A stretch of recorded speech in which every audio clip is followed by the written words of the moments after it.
7:45. We're back with a live shot from Century Plaza Hotel and Spa. One of my personal favorite topics, taxes. Hey, I love spreadsheets. I love numbers.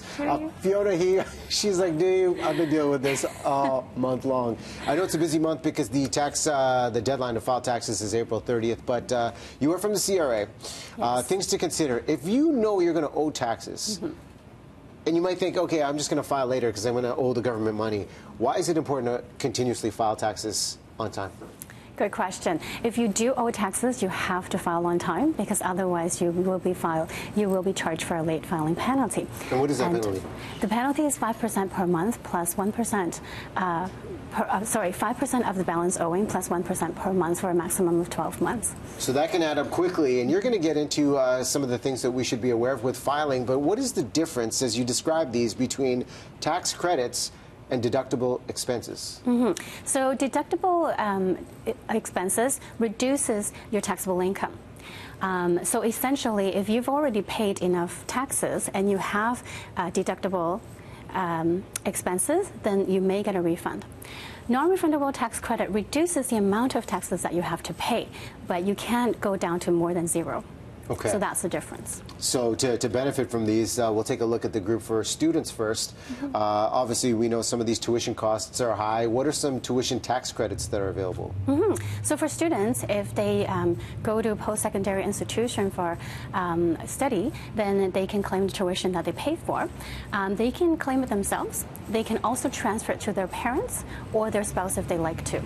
A lot of students apply for student loan. I did when I was younger or when I was a student, and I claimed the interest on the student loan, and you can carry that forward for 5 years. So some students say that I may not be able to benefit from it right now because I don't have any income, but you can accumulate it, and when you graduate, then you can claim it all at once when you have income.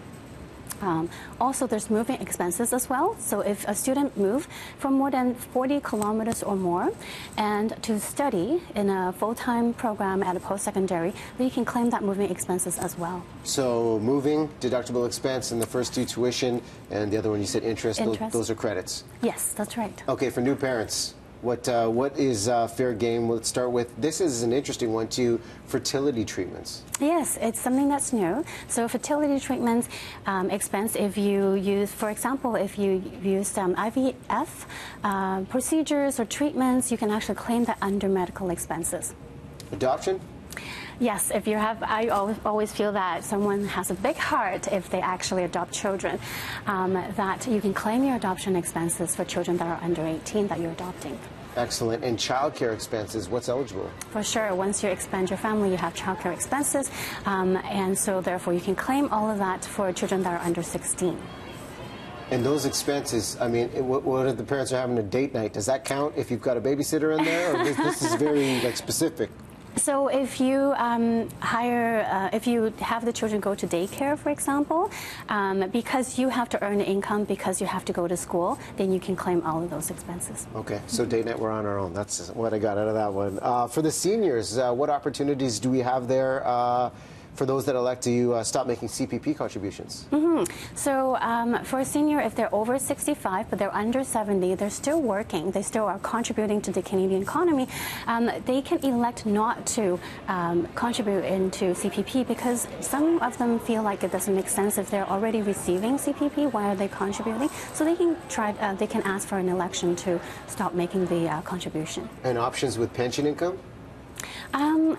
If you have a spouse and your spouse and yourself makes, one makes higher income or receives higher pension income than the other, you can split that pension income and you just have to do a joint election.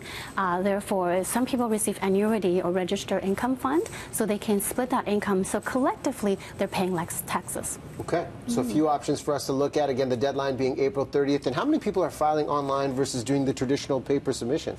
Right now, over 90% of people are filing online. And are they doing it early or are they waiting till the last minute? Well, I can tell you that last year we have assessed about 30 million tax returns. We have already received 10 million, so 3 more weeks before the deadline. You're going to be busy, so we appreciate you on the couch sharing this advice to help you with your taxes at home. Fiona, thank you. Thank you very much. We'll take a break. Watch this coming your way right after.